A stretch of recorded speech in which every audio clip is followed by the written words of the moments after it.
Good evening and welcome. You are watching Primetime News on TV1. Bringing you the news, I'm Tarusha Kumar Singha. Up first in your headlines.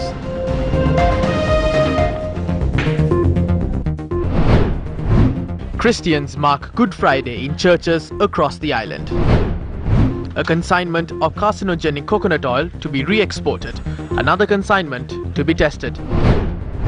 World Bank forecasts Sri Lanka's debt level to reach 115% of GDP in 2021. Farmers of Valsapugala make a plea from the gods, demanding a solution for the human-elephant conflict. Followers of the Lord Jesus Christ believe it was on a day like today that Jesus Christ died for the sins of all mankind. Known as Good Friday, Christians and Roman Catholics the world over participate in church services to mark this most significant day. The season of Lent begins on Ash Wednesday and lasts for a period of 40 days. Catholic devotees typically fast and practice abstinence during this holy season. Last Sunday, in memory of the arrival of Lord Jesus Christ to Jerusalem, Catholics celebrated Palm Sunday, which also marks the beginning of the Holy Week. Yesterday, Maundy Thursday, was observed in remembrance of his Last Supper with his 12 disciples. Lord Jesus broke bread and gave it to his disciples along with wine and established the sacrament of Holy Communion. Jesus Christ's betrayal by Judas, one of his 12 disciples, and the subsequent trial and unjust judgment is also remembered today. Churches across the country held services to commemorate this significant day. As it was mentioned in your headlines for tonight, farmers continue to stage protests across the island amidst delays in addressing their demands.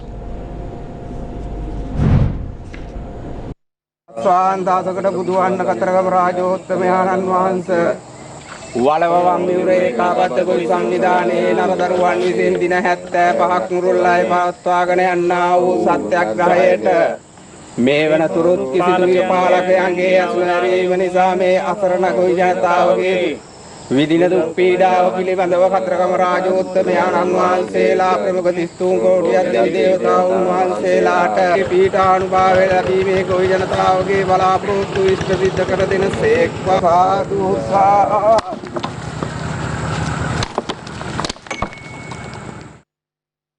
The Satyagraha launched by farmers of Valsapugala demanding authorities to gazette a managed wild elephant reserve entered its 76th day. Several farmer groups, including the Valaba Left Bank Farmers Organization, have pledged their support to the Satyagraha campaign.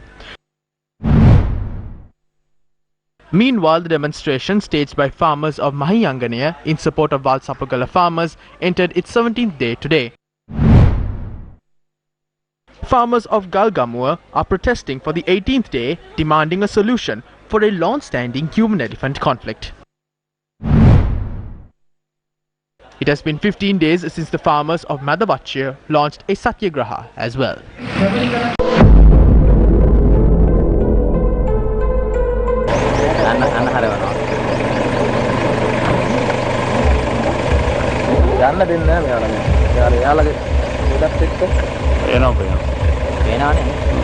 ගල්වලයාගේ රක්ෂිතේ අපි ඇතුළු වුණා පළවෙනි අලි වැට තුලින්. ඒකෙන් අපට කියනවා දැන් මෙතනින් එහාට We entered the Galvalaya reserve through the first electric fence. Now they are stating that this land belongs to the government. The backhoe that is located to my right has been placed on this land. They have obstructed the flow of water through this area and cleared the land for a road. The backhoe machine operator said that he had cleared this land. When we questioned him about its purpose, he said that it was done to construct an agrarian well. We wish to tell Vimalaveera Disanayaka to visit these areas instead of challenging others to show him where deforestation has taken place. It is trees that have been destroyed. This is how the rulers are destroying their future generations. අපි අහනවා ඔයගොල්ලන්ගේ. රැවුල කපලද මේ ගහලා තියෙන්නේ? මේ විනාශ කරලා තියෙන්නේ මොනවද? මේවා ඇස් දෙකට බලා ගන්න. තමන් හදපු පාලකයෝ තමන්ු තමන්ගේ අනාගත පරම්පරාවත් නසන මනසන සමූල ඝාතනය කරන විදිය.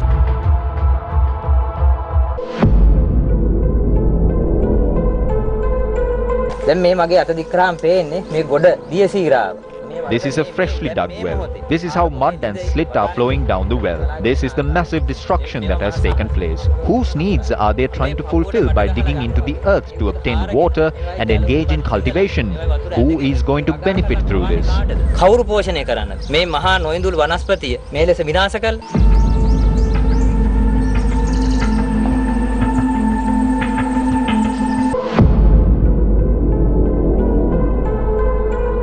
මොකද්ද වෙලා මේ කපලා තියෙන්නේ නවත්තන්න. කේස් වල නතර කරලා තියෙන්නේ. මේ තියෙන චේන් සෝපා මේ ගහ බේරුණාට කපලා ආයෙ වටන්න පුළුවන් net බේරුණාට වැරෙන්නේ තව ටික දවසක් කෑලා අයින් කළා.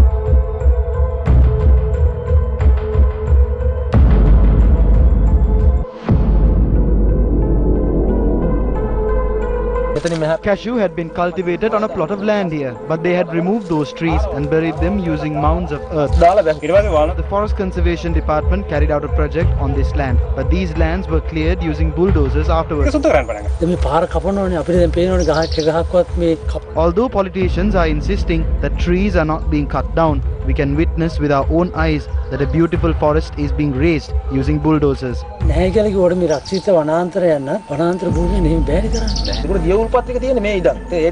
Ponds of water were located on this land. Animals don't enter these lands due to the electric fence. Therefore, the elephants encroach into villages. These elephants are now in villages. But politicians like Vimalavira Disanayaka insist that destruction is not taking place in Rambakanoya. The destruction taking place at the Galvalaya Reserve of the Rambakanoya, that is of ecological importance, was revealed by members of the National Bhikkhu Front who visited the area yesterday. These were lands inhabited by King Buddhadasa. These lands in the Rambakanoya are home to a bounty of natural resources. We consume the water in this land. You can see for yourself the purity of the water. Therefore, the people here are not suffering from ailments. We have not contracted COVID-19 as well. Why are they attempting to pollute this land using chemicals? That is my question. This is the land that holds the purest water of Sri Lanka.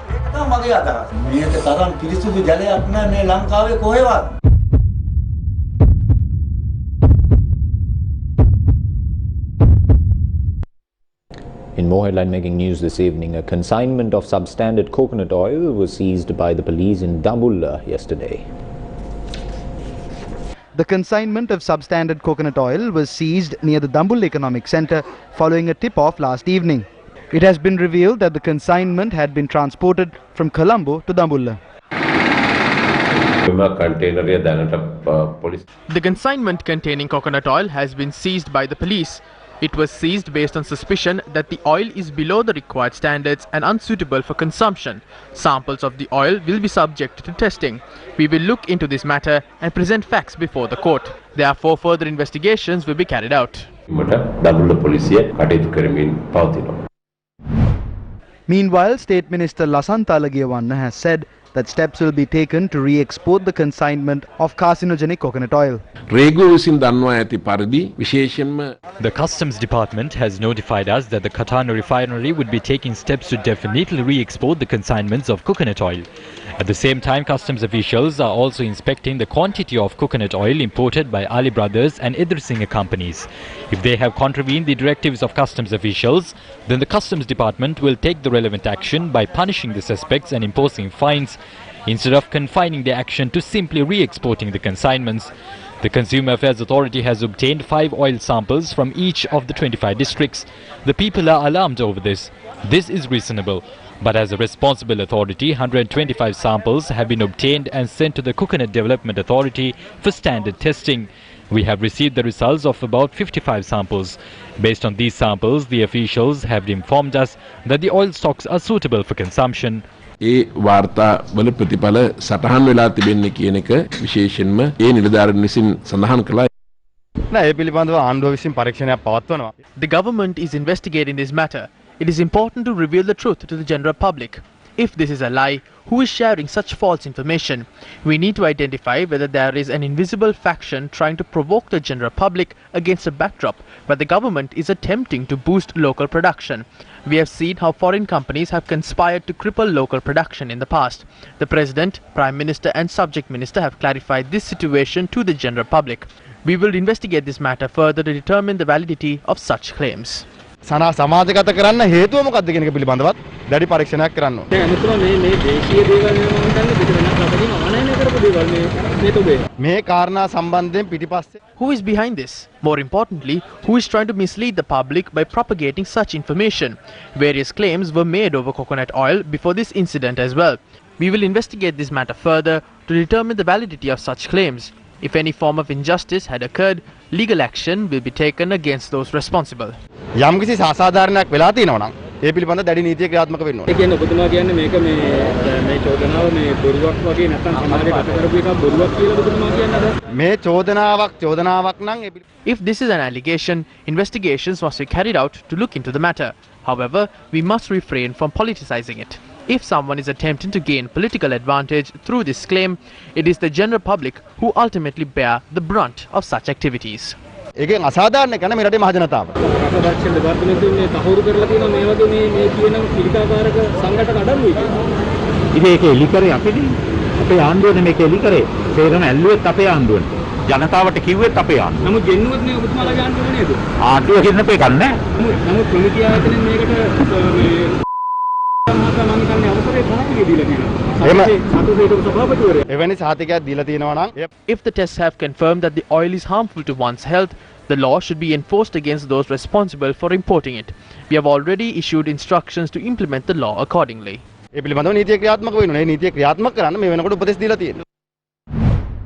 පිළිකාකාරක පොල් තෙල් නිකුත් Did 6.9 million people vote to protect businesses that release carcinogenic oil to the market?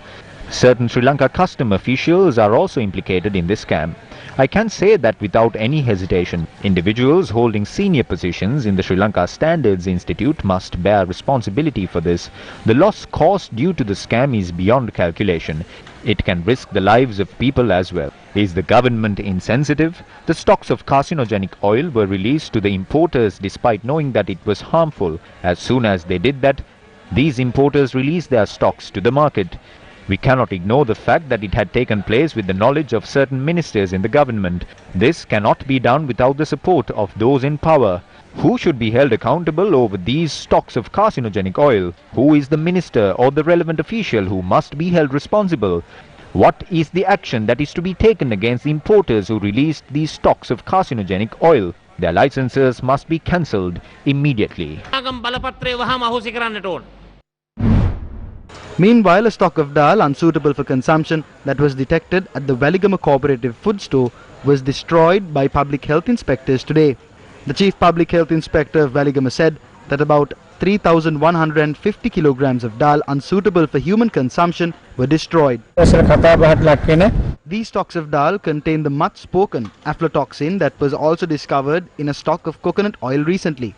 If these stocks of dal were sold to the general public, the damage would have been large. Provide us with information regarding such incidents. මෙවැනි ආහාරයන් එක අපි වළක්වනවා.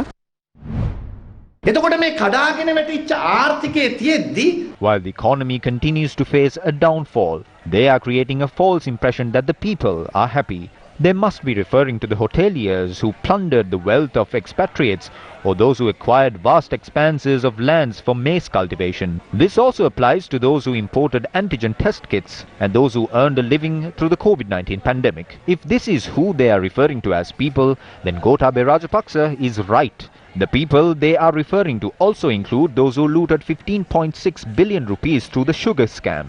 The list doesn't end there. This also includes those who had their cases withdrawn by the bribery commission despite being caught red-handed.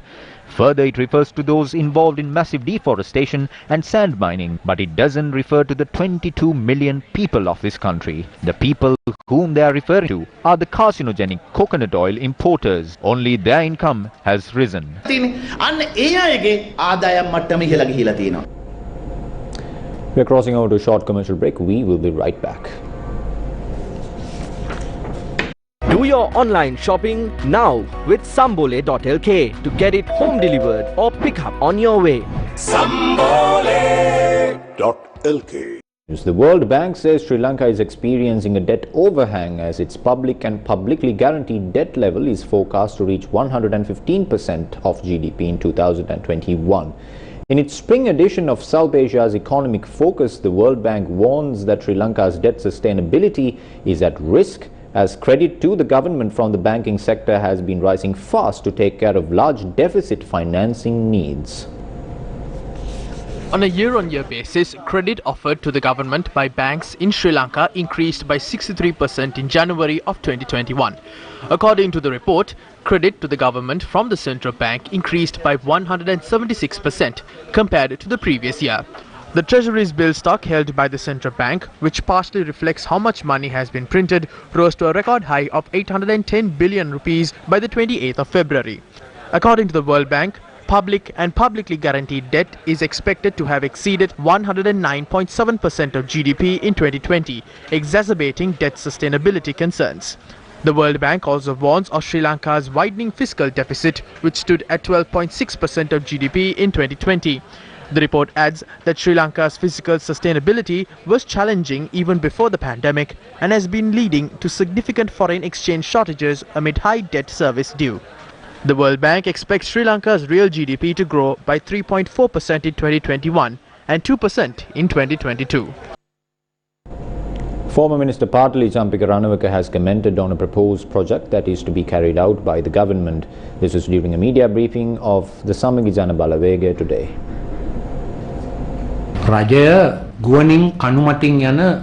The cabinet announced that the government has decided to construct 4 railway tracks supported by pillars. This was a project that was included in the Western Province Development Plan that was submitted on the 29th of January 2016. We conducted a feasibility study on these projects and even selected a route from Kaduela to Fort and then started the project with aid from Japan. But what did this government say? They said that this project must be stopped because paddy fields will have to be filled for the project, and they also said that the project is too expensive. They said that this will sink us deep in foreign debt. They are now planning on constructing the same project over the same paddy fields. The reason why they rejected the loan provided at an interest rate of 0.1% was because they wanted to restart this project and loot public funds. Although these projects have been approved, the general public of this country will not be able to reap the benefits of these projects in the next 3 years because the economic crisis that has taken root in the country is extremely dangerous. In March alone, they had printed currency worth 40 billion. Since December last year, they had printed currency worth 1.25 trillion. We are going on the same path as countries like Zimbabwe that have no possibility of receiving foreign loans. They rejected a loan that we received from Japan at an interest rate of 0.1%. Japan has not trapped us in any sort of debt trap. Japan is a country which has always supported us in our development drive. The fact that they threw away this loan in the hope of making money through commissions is a very dangerous crime in many fronts. Patali Champika Ranawaka also spoke about the recent transfer of a police officer that has given rise to controversy. If people are going to raise such arguments, then even dealing heroin could also be classified as a small business. Based on this argument, one can say that the trafficking of heroin weighing milligrams is a small-scale business. I would like to question this government whether these were the promises that they made when they came into power. These Rajapaksas who tried to become Putin and Lee Kuan Yew have now become a joke.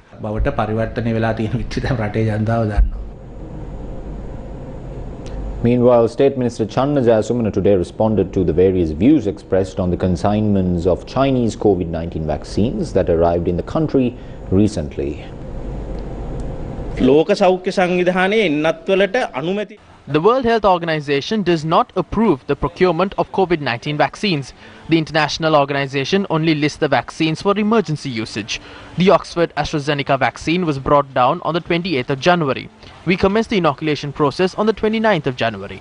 However, the World Health Organization listed this vaccine for emergency usage on the 15th of February. So the usage of a COVID-19 vaccine in Sri Lanka does not depend on whether it's included in the World Health Organization's emergency use listing. A misconception on COVID-19 vaccines, particularly the ones manufactured in China, have been created amongst the general public. I believe that a political faction is responsible for this. Because of such people, experts on this subject are reluctant to come forward to be part of this endeavor. While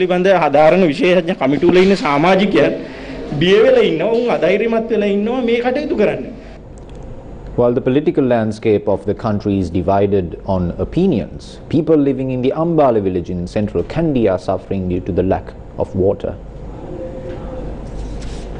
The Ambale village, bordering the Miriagola mountain range in central Kandy, is home to some of the most beautiful sceneries in the area. However, this beauty is scarred by the plight of the people who live in this village.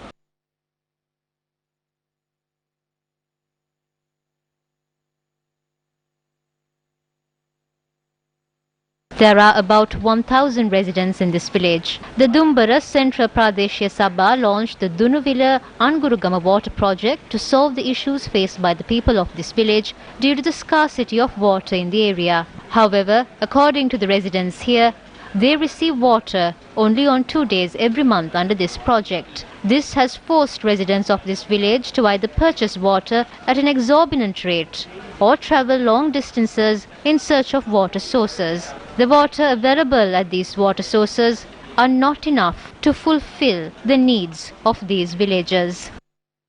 You will be blessed. We don't have water at our school. You will be blessed if you can get our children some water at their school. Despite the deplorable state of the supply of water to these people, the residents here said that they received their water utility bills without any delay. Our water bill was 850 rupees. Although we don't have water, we receive the water bill on time. These people request for a swift solution to this issue that has burdened them for a very long time. We're crossing over to another commercial break. More news on the other side. Do your online shopping now with Sambole.lk to get it home delivered or pick up on your way. Sambole.lk On TV1. The remains of the former Bishop of Mana, Reverend Rayapu Joseph, who passed away yesterday morning, was brought to Mana this afternoon. His remains was laid in respect at the Bishop's official residence in Jaffna. The remains of the Reverend Rayapu Joseph was laid to rest at the Jaffna Bishop's official residence and was taken to Mana around 10 a.m. this morning.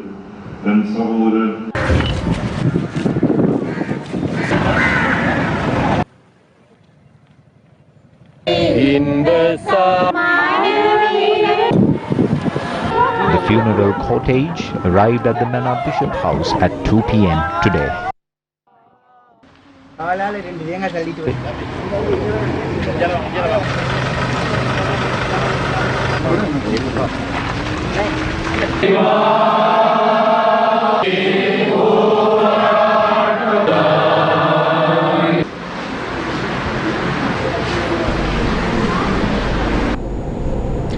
Two people were killed in an accident involving a car and a motorbicycle at the Polvatta junction along the Pannipitiya Batramula road today.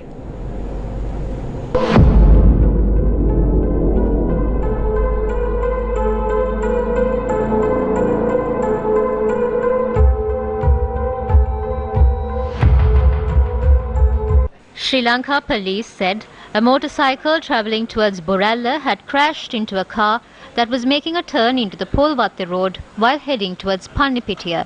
Police said the motorcycle had crashed onto an electricity pole. The motorcyclist and the pillion rider were ruled dead upon admission to the Kalubovila hospital, while the individual on the other motorcycle had sustained minor injuries. The deceased are aged 25 and 27 and are residents from Meegoda and Yatiyantota. The driver of the car was arrested over the accident and was released on a bail of 500,000 rupees by the Nugegada Magistrates Court.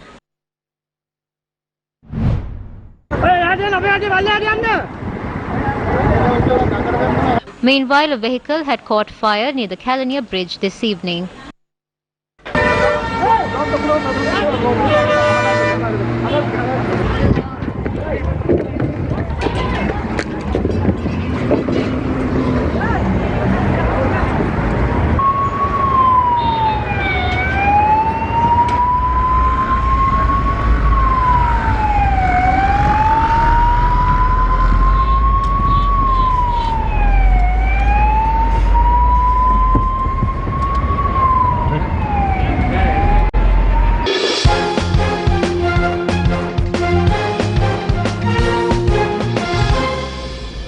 Coming back to news from here at home, Minister of Sports Nama Rajapaksa has appointed a management committee to handle the administrative affairs of Sri Lanka cricket.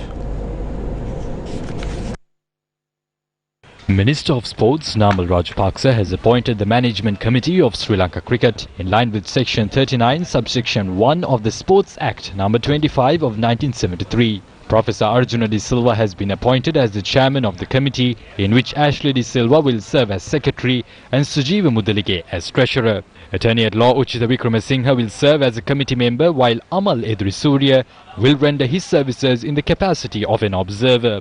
The management committee had been appointed as the term of the officers of the Sri Lanka Cricket Executive Committee expires on the 5th of April. Accordingly, the new management committee will commence duties with effect from the 6th of April until the office bearers of Sri Lanka Cricket are elected on the 20th of May. According to the Gazette, the committee cannot incur any expenses other than those for development activities and essential administrative expenses planned up to the 20th of May. The Gazette adds that any expenses will have to be incurred with the prior written approval of the Secretary to the Ministry of Youth and Sports. The Sports Minister had published a Gazette on the 17th of February, extending the term of the Sri Lanka Cricket Executive Committee until the 5th of April. However, the Coles Cricket Club had written to the Sports Minister notifying that the current administration is not legally entitled to hold office. The Minister had then referred the matter to the Attorney General for legal advice. The Attorney General had then advised that a management committee should be appointed to run the administrative affairs of Sri Lanka cricket. We wrap up tonight's news with a statement made by the former chairman of the Baddegama Pradesh Sabha, Anand Lanarol, at a media briefing today. I have been Tarusha Kumar Singha, along with our sign language interpreter for tonight, Taraka Gabriel. Good night and have a blessed Good Friday. The Epilogue. Take a look and see what has happened to the Independent Commission from the 20th Amendment. What has happened to the Commission of Bribery and Corruption? The independent commissioners have been removed and 3 people the government can easily handle have been appointed to this commission. The government and Mahinda Rajapaksa can control the behavior of these people over the phone. There are about 100-odd court cases filed by the Bribery Commission in the past 5 years. But what has happened now?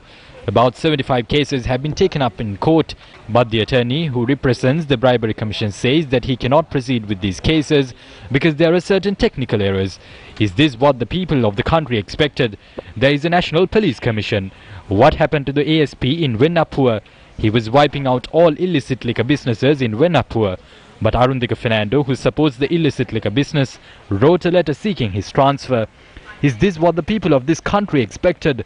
Then the Human Rights Commission as well. When the rights of a citizen are violated and when the people want justice, they have to go to the Human Rights Commission. Who has been appointed there? It is a father of a deputy minister of the government. Who has been appointed to the National Election Commission? Nimal Punchihewa, who spoke at Mahinda Rajapaksa's meetings. All these legal bodies are ruined by this government. It is now ordered to distribute coconut oil across the country. Recently someone said that they do not have space to store coconut oil in their facilities, so that they gave it to the smugglers to keep it in their storage facilities. The smugglers have distributed it in Dankutua and the police have threatened the shop owners. These are nothing but theatrics. Till the report of the state of these coconut oil consignments is released, the government could have stored it at the racecourse even under the security of the army. Giving it to the smugglers is not an option. The country has incurred a loss of 15 billion rupees from the sugar scam. The government says they merely took a policy decision and they cannot take responsibility when someone earns profit from it. A child came on TV and revealed the destruction that is being caused to the Singharaja forest. The following day, the police was sent to interrogate the child. Defence Secretary Kamal Gunratne, the fierce warrior who led our troops to attack the LTTE in Mullaitivis, said that he is helpless. He said that he had sent helicopters to see what is happening and he could see that trees were being uprooted everywhere. He said that he had informed the president about this as well. He said that a Thero whom they know is also involved in deforestation. He said that he had instructed the governor of that relevant province to take action regarding that. The Secretary of Defence of the country says that he accepts deforestation is taking place in the country. If the Defence Secretary of the country says that trees are being cut in the country, why cannot the president understand that? ආරක්ෂක ලේකම් කියනවා නම් කැලේ කපනවා කියලා ජනාධිපතිට තේරෙන්නේ නැද්ද කැලේ කපන එක? The Epilogue.